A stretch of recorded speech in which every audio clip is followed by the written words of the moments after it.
Hi friends, ఈరోజు మనం ఈ వీడియోలో ఒక మంచి థ్రిల్లర్ అండ్ యాక్షన్ డ్రామా కాన్సెప్ట్తో వచ్చిన అమెజాన్ ప్రైమ్లో స్ట్రీమింగ్ అవుతున్న రుద్రాంగి మూవీ స్టోరీ డిస్కస్ చేసుకోబోతున్నాం.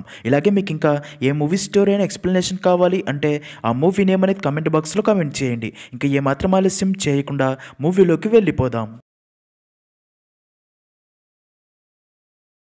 మూవీ స్టార్ట్ అవ్వగానే మనకి ఒక ప్యాలెస్ని చూపిస్తారు. ఆ ప్యాలెస్లో జ్వాలాబాయి అనే మహిళ ఉంటుంది. అలా కాసేపటికే ఒక వ్యక్తి పరిగెత్తుకుంటూ ప్యాలెస్లోకి వచ్చి జ్వాలాబాయితో దొరసాని మల్లేష్ కూతురు ప్యాలెస్ దగ్గరికి వస్తుంది అని చెప్పడంతో అది విన్న జ్వాలాబాయి చాలా సంతోషించి వెంటనే ప్యాలెస్ బయటికి వచ్చి మల్లేష్ కూతురుని చూస్తుంది. అయితే మల్లేష్ కూతురు జ్వాలాబాయిని చూడగానే కోపంతో, మా నాన్న ఊరి కోసం తిరగబడ్డది ఈ సింహాసనం మీద, మా నాన్న రక్తం చిందించింది ఈ సింహాసనం గోడల మీద, అలాంటిది నన్నెందుకు మళ్ళీ ఇక్కడికి రప్పించావని అడగ్గా దానికి జ్వాలాబాయి, నువ్వు మల్లేష్ కూతురువే కావు, నువ్వు ఎవరో తెలుసా, నీ పుట్టుక గత చరిత్రకి సమాప్తం, కొత్త చరిత్రకి పునాది, నువ్వు తెలుసుకోవాల్సింది జరిగిన సత్యం అని చెప్తుంది. ఇక్కడే స్టోరీ ఫ్లాష్ బ్యాక్లోకి వెళ్తుంది. సీన్ కట్ చేస్తే మల్లేష్ తన చిన్నతనంలో తన మరదలు రుద్రాంగితో కలిసి ఆడుకుంటూ ఉంటాడు. మల్లేష్ పేరెంట్స్ కొంతకాలం కిందటే అనారోగ్యంతో చనిపోయి ఉంటారు. ఇంకా రుద్రాంగి పేరెంట్స్ని అదే ఊరి జమీందార్ ఒక కారణం వల్ల చంపేయించి ఉంటాడు. ఇంకా ఇప్పుడు మల్లేష్ అండ్ రుద్రాంగిలకి ఉంది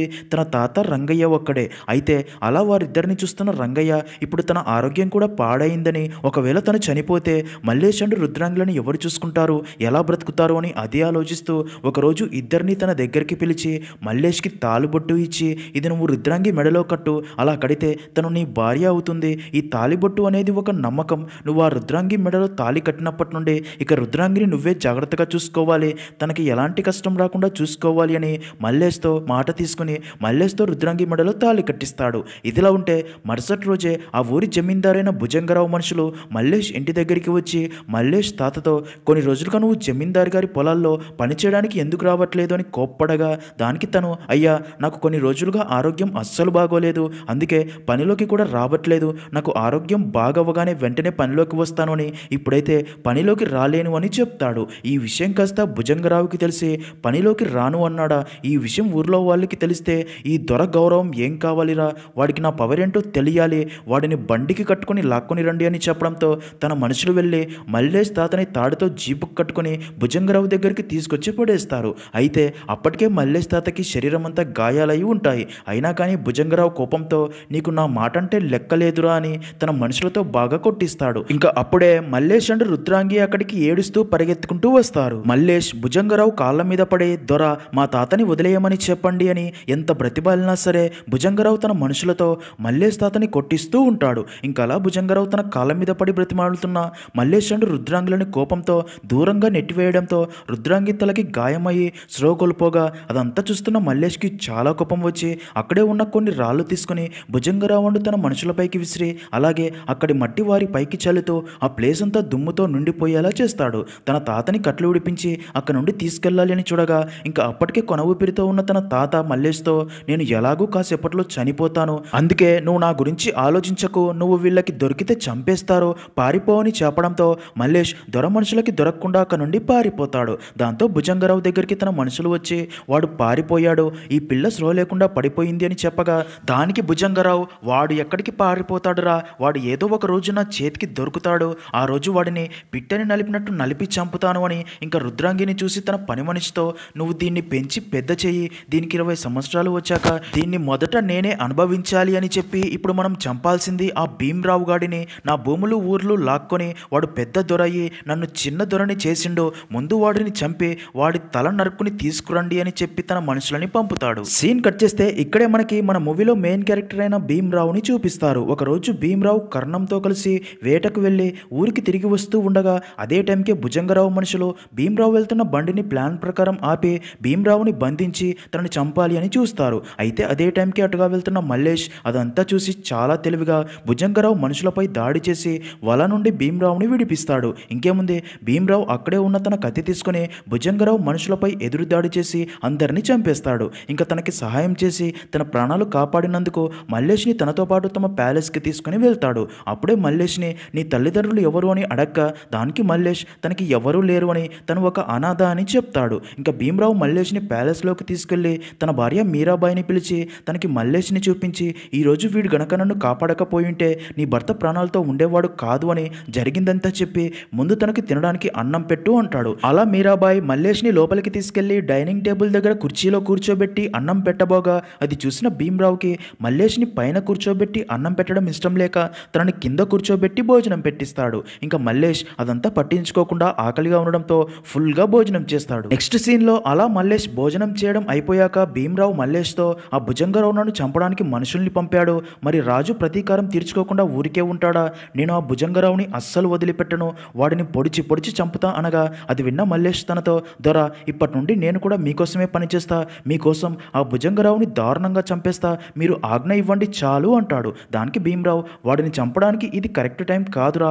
వాడిని చంపే టైం వచ్చినప్పుడు నేనే నీకు చెప్తానులే అంటాడు. నిజానికి మల్లేష్ తన తాతని చంపిన భుజంగరావుని తనే చంపి తన దగ్గర బందీగా ఉన్న రుద్రాంగిని విడిపించుకు తీసుకురావాలి అనేదే తన ప్లాన్. అయితే భీమ్రావు భుజంగరావుని చంపేందుకు ఇంకా టైం ఉంది అని చెప్పడంతో మల్లేష్కి మరికొన్ని రోజులు వెయిట్ చేయక తప్పదు అని అర్థమవుతుంది. సీన్ కట్ చేస్తే అలా 15 సంవత్సరాలు గడిచిపోతాయి. ఒకరోజు భీమ్రావు జ్వాలాబాయి అనే మరొక మహిళని పెళ్లి చేసుకుని తన ప్యాలెస్కి తీసుకుని వస్తాడు. ఇంకా జ్వాలాబాయి చూడ్డానికి సైలెంట్గా అమాయకురాల్లాగా కనిపించినా సరే తనకి చాలా ధైర్యం ఎక్కువ. మీరాబాయి భీమ్రావు అంటే భయపడిపోతుంది, కానీ జ్వాలాబాయికి మాత్రం భీమ్రావు అంటే ఏ మాత్రం అస్సలు భయం ఉండదు. ఇంకా భీమ్రావు రెండో పెళ్లి చేసుకొని రావడం చూసిన మీరాబాయి కూడా షాక్ అవుతుంది. అలా ఎందుకు చేశావని భీమ్రావుని ప్రశ్నించాలి అనుకుంటుంది, కానీ తనను ఎదిరించే ధైర్యం లేక భయంతో తనలో తానే బాధపడుతూ సైలెంట్ అయిపోతుంది. ఇంకా భీమ్రావు చెప్పడంతో తనకి ఇష్టం లేకపోయినా సరే మీరాబాయి వారికి దిష్టి తీసి ప్యాలెస్లోకి స్వాగతం పలికి తీసుకెళ్తుంది. ఇక్కడే మనకు తెలిసే ఒక విషయం ఏంటంటే మీరాబాయి అప్పటికే ప్రెగ్నెంట్ అని. ఇంకా తర్వాత భీమ్రావు అండ్ జ్వాలాబాయి ఏకాంతంగా కలిసి మాట్లాడుకుంటూ ఉండగా అప్పుడే జ్వాలాబాయికి అక్కడ తమతో పాటు ఎవరో ఉన్నారు అని డౌట్ వస్తుంది. అప్పుడే సడన్గా అక్కడే దాక్కున్న కొంతమంది భీమ్రావుని చంపేందుకు అటాక్ చేయబోగా అది గమనించిన జ్వాలాబాయి ఒక్కతే వారిపై అటాక్ చేసి చంపి భీమ్రావుని కాపాడుతుంది. అది చూసిన భీమ్రావు ఇది ఆ భుజంగరావు గారి పని అయి ఉంటుంది, వాడిని ఇంకా వదిలిపెట్టకూడదు అని కోపంతో రగిలిపోతాడు. తర్వాత మల్లేష్తో నువ్వు భుజంగరావుని కొట్టి ఇక్కడికి లాక్కొని రా అని చెప్పడంతో అది విన్న మల్లేష్ తన ప్రతీకారం తీర్చుకోవడానికి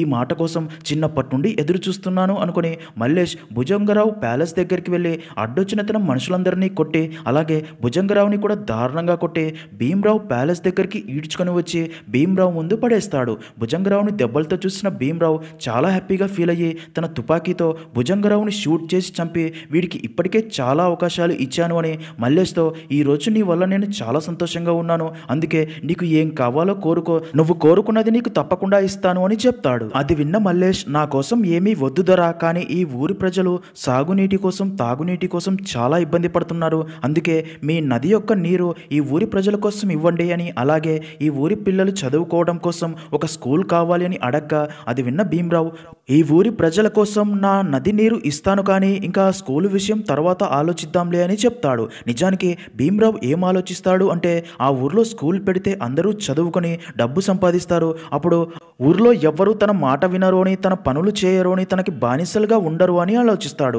ఇంకా అదే రోజు రాత్రి భీమ్రావు అండ్ జ్వాలాబాయిల శోభనం. దాంతో జ్వాలాబాయి గదిలోకి వచ్చి భీమ్రావుతో, దొర ఇంకా ఈ అందం నీ సొంతం దోచుకో అనగా అప్పుడే భీమ్రావు ఏదో గుర్తు చేసుకుని, సింహం పడుకున్నప్పుడు జింక వచ్చి దాని నోట్లో తలపెడితే ఏం మజా ఉంటుంది, సింహంని చూసి జింక భయంతో పరిగెత్తాలి, పారిపోవాలి, అప్పుడు సింహం వేటాడి జింకని తినాలి, అప్పుడు మజా అనగా దానికి జ్వాలాబాయి నేను దొరసానిని, నాలో నీకు ఏం తక్కువైంది అని అడగ్గా దానికి భీమ్రావు ఆడతనం తక్కువైంది, నువ్వు ఆడదానివి అని నిరూపించుకో, అప్పుడు నిన్ను అనుభవిస్తాను అని అక్కడ నుండి వెళ్ళిపోగా జ్వాలాబాయి మాత్రం కోపంతో రగిలిపోతుంది. ఇదిలా ఉంటే ప్యాలెస్ ముందు ఊరి వాళ్ళందరూ డ్యాన్స్ చేస్తూ ఎంజాయ్ చేస్తూ ఉంటారు. అది చూసిన జ్వాలాబాయి అందులో ఉన్న మల్లేష్ని చూసి తనకి బాగా నచ్చి మల్లేష్ని ఎలాగైనా తన వాటిని చేసుకోవాలి అని ఫిక్స్ అవుతుంది. మరుసటి రోజు ఉదయం భీమ్రావు తుపాకీ తీసుకుని వేటాడడానికి అడవికి వెళ్తాడు.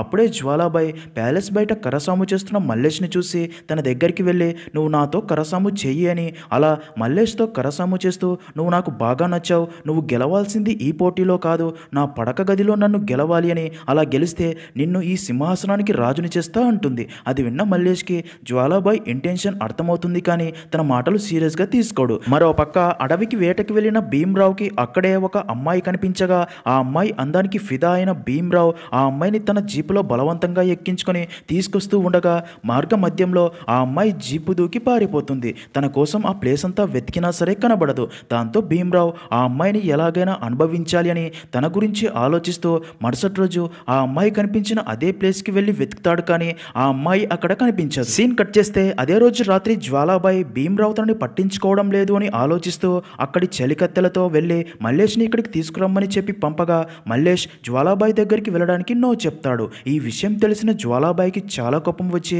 తుపాకీ తీసుకుని నేరుగా మల్లేష్ దగ్గరికి వెళ్ళి తనకి గురి పెట్టగా మల్లేష్ తనతో, చూడండి దొరసాని, మీరు చేసేది తప్పు, నేను దొరగారికి అన్యాయం చేయలేను అని చెప్పినా సరే జ్వాలాబాయి మల్లేష్ని తన గదిలోకి తీసుకుని వెళ్తుంది. జ్వాలాబాయి తనతో, నువ్వు నా మాట వింటే నిన్ను ఈ ప్యాలెస్కి దొరని చేస్తా, నీ కోసం అవసరమైతే ఆ భీమ్రావుని కూడా చంపేస్తా, అప్పుడు నువ్వే దొరవి అవుతావు అని చెప్పగా అది విన్న తర్వాత కూడా మల్లేష్ తను దొరకి అన్యాయం చేయలేను అని చెప్పడంతో దానికి జ్వాలాబాయి, ఈ జ్వాలాబాయి నీదే, నువ్వు మనస్ఫూర్తిగా ఎప్పుడైతే నా దగ్గరికి వస్తావో అప్పటిదాకా నేను నీ దాన్నే అని మల్లేష్ని అక్కడ నుండి పంపుతుంది. ఇంకా అదే టైంకి ప్యాలెస్కి వచ్చిన భీమ్రావ్ ఆ అమ్మాయి గురించి ఆలోచిస్తూ తనని ఎలాగైనా దక్కించుకోవాలి అని మల్లేష్ని పిలిచి, నేను ఒక అమ్మాయిని చూశానురా, అది నాకు కావాలి, అది ఎవరు ఎక్కడ ఉంటుంది అని చెప్పలేను, కానీ నువ్వే దాన్ని కనిపెట్టి తీసుకొని రావాలని చెప్పగా దానికి మల్లేష్ కూడా ఓకే అని చెప్తాడు. సీన్ కట్ చేస్తే మరుసటి రోజు మల్లేష్ భీమ్రావ్ ఏ అమ్మాయినైతే చూసి తన అందానికి ఫిదా అయ్యి తనని దక్కించుకోవాలి అనుకుంటున్నాడో మల్లేష్ ఇప్పుడు అదే అమ్మాయిని తన వెంట తీసుకొని భీమ్రావ్ దగ్గరికి వస్తాడు.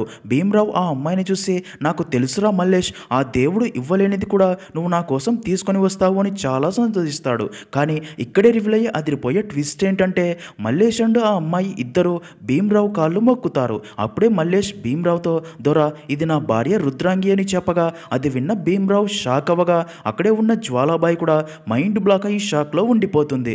భీమ్రావ్ మల్లేష్ని నీకెప్పుడు పెళ్ళయిందిరా అని అడగ్గా దానికి మల్లేష్ తన చిన్నతనంలో జరిగిందంతా చెప్తాడు. చిన్నతనంలోనే తమ తాత తనకి రుద్రాంగికి పెళ్లి చేశాడని, భుజంగరావు మా తాతని చంపి రుద్రాంగిని తన ఆధీనంలో ఉంచుకున్నాడు అని, తన మీద ప్రతీకారం కోసం ఎదురు చూస్తూ ఉండగా తన మనుషులు మీపై దాడి చేసి చంపబోగా వారిని కొట్టి మిమ్మల్ని కాపాడానని అంతా చెప్పి ఆ రోజు భుజంగరావుని చంపాక రుద్రాంగిని పెంచిన మహిళ దగ్గర నుండి రుద్రాంగిని తీసుకొచ్చేశాను అని, రుద్రాంగికి ఏం జరగకుండా చూసుకుంటాను అని మా తాతకి మాటిచ్చాను దొర, తన కోసం ఎవరిని చంపడానికైనా నేను చావడానికైనా సిద్ధమని చెప్తాడు. అదంతా విన్న భీమ్రావ్కి మొదట చాలా కోపం వస్తుంది. కానీ మల్లేష్ అండ్ రుద్రాంగిని ఆశీర్వదించి మల్లేష్కి తన 25 ఎకరాల పొలం రాసిచ్చి తన భార్య మీరాబాయితో మల్లేష్ అండ్ రుద్రాంగిల శోభనంకి ఇదే ప్యాలెస్లో ఏర్పాట్లు చెయ్యి, మనకి జరిగినట్టే మల్లేష్ అండ్ రుద్రాంగికి అన్ని వసతులు ఇక్కడే ఏర్పాట్లు చేయాలి అని చెప్పడంతో అది విన్న మీరాబాయి కూడా తన భర్త మంచిగా మారాడని చాలా హ్యాపీగా ఫీల్ అవుతుంది. కానీ భీమ్రావ్ ఏం ప్లాన్ వేశాడో తనకి ఇంకా అప్పుడే తెలియదు.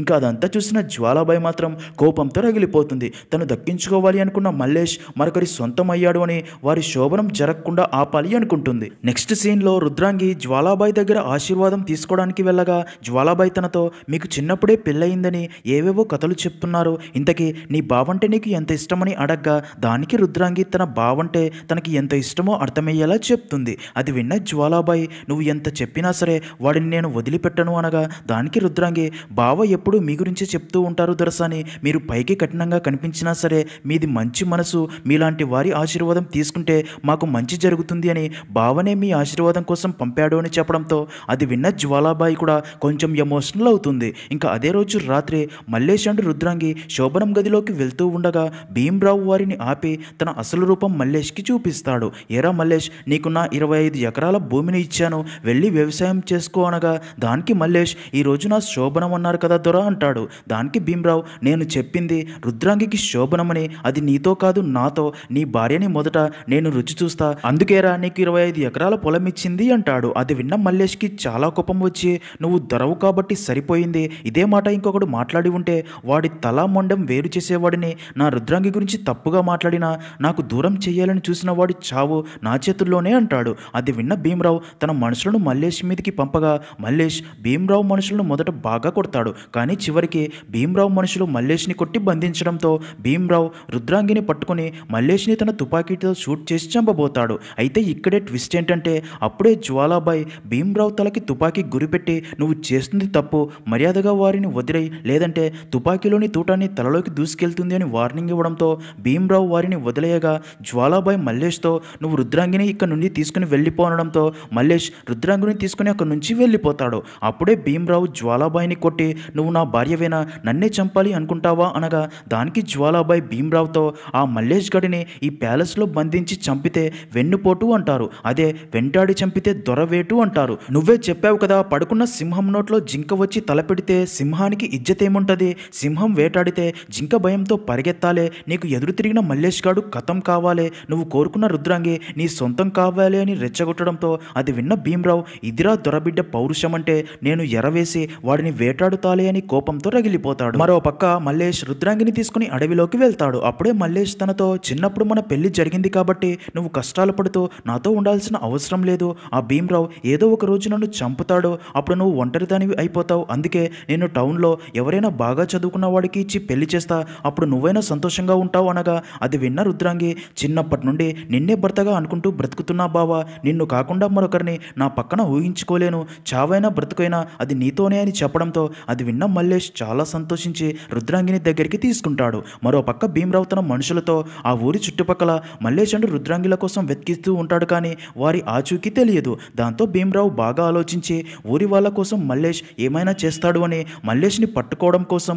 ఊరి వాళ్ళని ఎరగా వేయాలని ఫిక్స్ అయ్యి మరుసటి రోజు ఊర్లోని మగవాళ్ళని ఇంకా చిన్నపిల్లల్ని పట్టుకుని దారుణంగా కొడుతూ చిత్రహింసలు పెట్టడం స్టార్ట్ చేస్తాడు. అక్కడి ఆడవారితో, మీ భర్తలను పిల్లలను మీరు కాపాడుకోవాలంటే మీరు వెళ్ళి మల్లేష్ అండ్ రుద్రాంగి ఎక్కడ ఉన్నా సరే కనిపెట్టి నా దగ్గరికి తీసుకురండి అని చెప్తాడు. అది విన్న ఆడవాళ్ళు అందరూ మల్లేష్ అండ్ రుద్రాంగి ఉన్న ప్లేస్కి వెళ్ళి భీమ్రావ్ చెప్పింది చెప్పకుండా తను తమని ఎంత చిత్రహింసలు పెడుతున్నాడో చెప్పి, ఈ దొరల రాజ్యం పోవాలి అంటే మనం వారి ముందు తల ఉంచకూడదు అని చెప్పి వెళ్ళిపోతారు. ఈ విషయం భీమ్రావ్కి తెలిసి మరుసటి రోజు ఈసారి ఆడవారిపై కూడా అటాక్ చేస్తూ కొడుతూ చిత్రహింసలు పెడతారు. ఈ విషయం తెలిసిన మల్లేష్ కోపంతో అక్కడికి వచ్చి భీమ్రావ్ మనుషులందరినీ బాగా కొట్టి కరణంతో, నువ్వు వెళ్ళి భీమ్రావ్తో చెప్పు, ఈ ఊర్లోని ప్రజలు వాడి బాబుగాడి జాగిరి కాదు అని, మేము వాడి బానిసలం కాదు అని చెప్తాడు. కర్ణం వెళ్ళి భీమ్రావ్కి అదే విషయం చెప్తాడు. అది విన్న భీమ్రావ్, వీళ్ళకి బాగా పొగరు ఎక్కింది, వాళ్ళు నా బానిసలు కానప్పుడు వాళ్ళకి నా నది నీళ్లు ఇవ్వడం ఈ రోజు నుండి ఆపేయండి, అప్పుడు వాళ్ళకి ఈ దొర పవర్ ఏంటో తెలుస్తుంది అని ఆ ఊరి వాళ్ళకి భీమ్రావ్ నది నీళ్లు ఇవ్వడం ఆపేస్తారు. దాంతో ఊర్లోని ప్రజలు తాగడానికి కూడా నీరు లేక చాలా ఇబ్బందులు పడుతూ ఉంటారు. అలా కొన్ని రోజులకి కొంతమంది పిల్లలు కూడా చనిపోతారు. ఆ ఊరిని అలా చూస్తున్న రుద్రాంగి చాలా బాధపడుతుంది. తన కోసమే ఊర్లోని ప్రజలు అందరూ ఇబ్బంది పడాల్సి వస్తుంది అని తను బాగా ఆలోచించి తను భీమ్రావ్ని కలవడానికి వెళ్ళాలని ఫిక్స్ అవుతుంది. ఎందుకు అంటే తన ఊర్లోని ప్రజల్ని కాపాడుకోవడానికి మరో దారి లేదు కాబట్టి. మల్లేష్ కూడా రుద్రాంగి మాటని ఏకీభవిస్తాడు. మరో పక్క భీమ్రావ్కి రుద్రాంగి తన దగ్గరికి రావడానికి ఓకే చెప్పిందని తెలుస్తుంది. అయినా సరే భీమ్రావ్ మల్లేష్ అందరి ముందు తన కాళ్ళు పట్టుకొని క్షమాపణ కూడా చెప్పాలి అని కండిషన్ పెడతాడు. దాంతో మల్లేష్ భీమ్రావ్ దగ్గరికి వెళ్ళి కాళ్ళ మీద పడి క్షమాపణ చెప్తాడు. అప్పుడే మల్లేష్తో, నువ్వు రుద్రాంగిని పెళ్లి కూతురులా రెడీ చేసి నా దగ్గరికి తీసుకునిరా, అప్పుడే నా నది నీళ్లు ఈ ఊర్లో వాళ్ళకి ఇస్తాను అని చెప్పడంతో అది విన్న మల్లేష్ రుద్రాంగిని పెళ్లి కూతురులా రెడీ చేసి తీసుకెళ్లి భీమ్రావ్ ప్యాలెస్లో వదిలిపెట్టగా అప్పుడే నది నీరు ఊరి వారికి ఇస్తారు. మరో పక్క భీమ్రావ్ రుద్రాంగిని చూసి, ఈరోజు నీ అందాన్ని జుర్రుకుంటాను అని తనని గట్టిగా పట్టుకుంటాడు.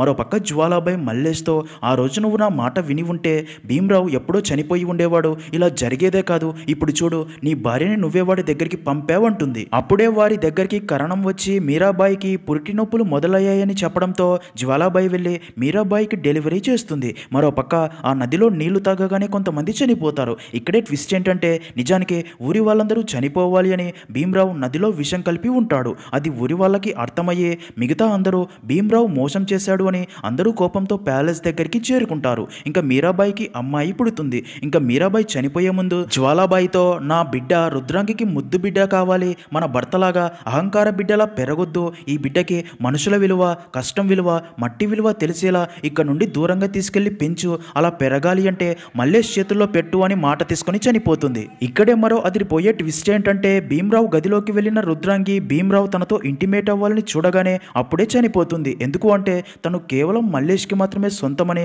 మరొకరితో ఉండాల్సి వస్తే అది తన శవమే అని అప్పటికే విషం తాగి ఉంటుంది. ఈ విషయం తెలిసిన మల్లేష్ కోపంతో భీమ్రావ్ని దారుణంగా కొడతాడు. అప్పుడే జ్వాలాబాయ్ ఆ బిడ్డని తనకి ఇచ్చి విషయం చెప్పగా అలా ఇద్దరు భీమ్రావ్ అండ్ మనుషులని కొడుతూ అక్కడ నుండి వెళ్ళిపోవాలని చూస్తారు. అయితే భీమ్రావ్ వారిపై అటాక్ చేస్తాడు. దాంతో మల్లేష్ ఆ బిడ్డని జిన్నాకి ఇచ్చి, ఈ పాపని టౌన్కి తీసుకెళ్లి బాగా చదివించు, తను ఇక్కడికి వచ్చే రోజు ఇక్కడి ప్రజలు సంతోషంగా ఉండాలి అని, తను ఊరి వారి కోసం నిలబడాలి అని చెప్పి పంపుతాడు. ఇంకా మల్లేష్ అండ్ జ్వాలాబాయ్ భీమ్రావ్ అండ్ మనుషులపై అటాక్ చేస్తూ ఉండగా భీమ్రావ్ మల్లేష్ని బాగా కొడతాడు. అలా వారి మధ్య చాలాసేపు ఫైట్ తర్వాత భీమ్రావ్ మల్లేష్ని కత్తితో పొడిచి ఊరి వాళ్ళ ముందు మల్లేష్ని దారుణంగా చంపితే ఊరి వాళ్ళు మళ్ళీ భయంతో తనకి బానిసలుగా బ్రతుకుతారు అని తనని చంపాలి అని చూస్తాడు. అంటాడు. కానీ ఊరి వాళ్ళు కూడా ధైర్యంగా భీమరావుకి ఎదురు తిరుగుతారు. అప్పుడే జ్వాలాబాయి మల్లేష్కి కూడా కత్తి ఇచ్చి తను కూడా తన కత్తితో అలా అందరూ భీమరావుని చంపాలి అని తన పైకి వెళ్తారు. అయితే ఇక్కడే ట్విస్ట్ ఏంటంటే భీమరావుకి వారి చేతుల్లో చనిపోవడం ఇష్టం లేక తన చావు తనకి అర్థమయ్యి తన కత్తితో తనే గొంతు కోసుకొని చనిపోతాడు. అది చూసి అందరూ షాక్ అవుతారు. భీమరావు చనిపోవడంతో ఆ ఊరి ప్రజలు బానిసత్వం నుండి బయటపడతారు. ఇంకా అప్పటికే శరీరం అంతా గాయాలతో మల్లేష్ చనిపోయే ముందు జ్వాలాబాయితో నా చివరి కోరిక ఈ ఊర్లోని ప్రజలు సంతోషంగా ఉండాలి, అలాగే ఈ దొర ప్యాలెస్ని బడిగా మార్చి అందరి పిల్లలు బాగా చదువుకొని విద్యావంతులయ్యి ఊరు ఎప్పుడైతే సంతోషంగా ఉంటుందో అప్పుడే ఈ బిడ్డని ఈ ఊరికి తీసుకుని రండి, తను ఇదే బడిలో చదువు చెప్పాలి అని జ్వాలాబాయితో మాట తీసుకొని చనిపోయి ఉంటాడు. ఇంకా స్టోరీ ప్రజెంట్లో జ్వాలాబాయి అలా మీరాబాయి కూతురికి స్టోరీ మొత్తం చెప్పి ఇప్పుడు ఈ ప్యాలెస్ని బడిగా మార్చి ఈ ఊర్లోని పిల్లలందరికీ చదువు చెప్పి విద్యావంతుల్ని చేయాల్సిన బాధ్యత నీదే, అప్పుడే మీ అమ్మ అండ్ మల్లేష్ల కల తీరుతుంది అని చెప్పగా అదంతా విన్న తను కూడా ఎమోషనల్ అవుతుంది. ఇంకా మూవీ ఎండింగ్లో ప్యాలెస్ని రుద్రాంగి బడిగా మార్చి ఊర్లోని పిల్లలకి చదువు చెప్తూ ఉన్నట్లు చూపిస్తారు. దాంతో జ్వాలాబాయి కూడా చాలా హ్యాపీగా ఫీల్ అవుతుంది. అలా అక్కడితో మూవీ అనేది ఎండ్ అవుతుంది.